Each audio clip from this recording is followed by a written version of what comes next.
السلام عليكم ورحمة الله وبركاته. اللهم صل وسلم وبارك على سيدنا محمد. ألا بذكر الله تطمئن القلوب. لحظة واحدة مزونة أكلم حبايب قلبي عشان متعملش ليس، عشان الإمام والله جنبي على الرخامة عشان أعرف أشتغل. المهم حبايب قلبي، أنا معايا النهاردة إن شاء الله جايلكم بوصفة جديدة. معايا اللوبيا.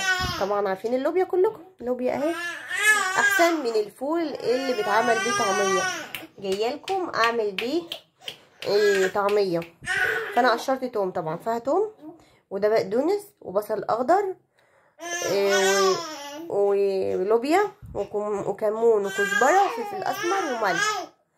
حبايب قلبي والله انا ما بنزلش فيديوهات، نفسي تصدق من اليوتيوب خالص، وعشان ما فيش مشاهدات، ما فيش لايكات، ما فيش اي حاجه خالص. والقناه بقى لها سنه من شهر 3 هيت والنهار، واحنا الشهر ده شهر 3 يعني بقى لها سنه بالظبط. فما فيش اي تفاعلات خالص خالص يا جماعه والله. فقلت اما انزل فيديو معاكم، جايز ربنا يبعت الرزق يا رب ويكون حاجه كويسه. فقلت اما انزل اسلم معاكم كده واتكلم معاكم شويه، لان مخنوقه والله وتعبانه جدا، ما بنامش خالص. كل يوم ما بنامش الا الساعه 10 الصبح. مازن ده ادعوا له ان ربنا يهدولي ويشفولي ويخلولي يا رب. ما بنامش كل يوم الا الساعه 10 الصبح والله. بحس ان عينيا اليمين هتخرج من نافوخ وبجيلي على طول صداع نصفي. وبنام بقى، اقوم يا دوبك انام الصبح واقوم يا دوبك افطر وافطر زوجي العزيز واقوم الساعه 2 اعمل غدا وارجع انام تاني. حياتي متلخبطه والله. مزونه بيصحينا بمزاجه وينيمنا بمزاجه. شوفوا انا منيمه فين. شوفوا منيمه على الرخامه. قومي لا تخنوني، انتي خنونه حبيب ماما. دعوا ربنا يشفولي يا رب ويخليهولي.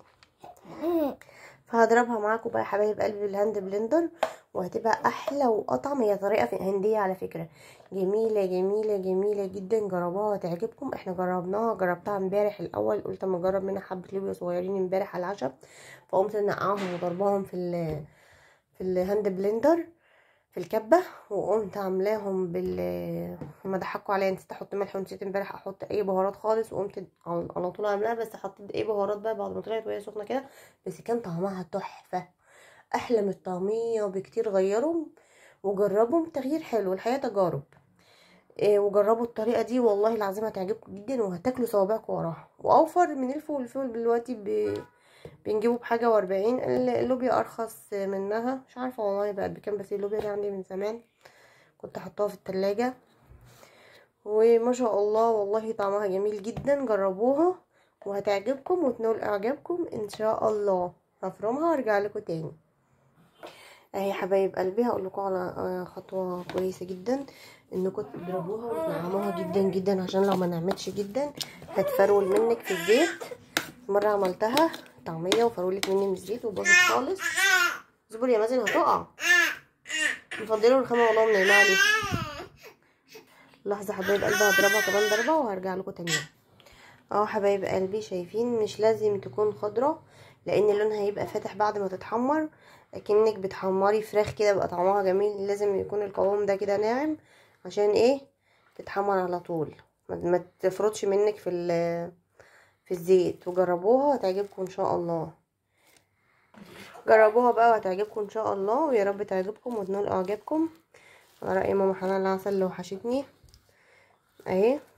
هخزنها بقى في علب واحطها في الفريزر ان شاء الله. نعمل منها في رمضان باذن الله. كل سنه وانتم طيبين، اللهم بلغنا رمضان لا فاقدين ولا مفقودين، وكل سنه وانتم طيبين ورمضان كريم عليكم. وما تنسوش بقى تشيروا لي الفيديو، واللي ربنا يقدرها على فعل الخير تعمل لي ترفعوا لي على سطح القناه ده عشان يجيب مشاهدات. جايز يرفع. القناه بقى لها سنه اهي وما اتفعلتش ولا اجي منها اي حاجه. والله انا اتخنقت منها بسبب ان هي ما فيش عليها اي مشاهدات ولا لايكات، فما عدتش بنزل عليها. فقلت اخرج كده اعمل معاكم فيديو واهون نفسي معاكم شويه. متنسوش بقى اللايك والاشتراك حبايب قلبي والشير. والسلام عليكم ورحمه الله وبركاته. استودعكم الله.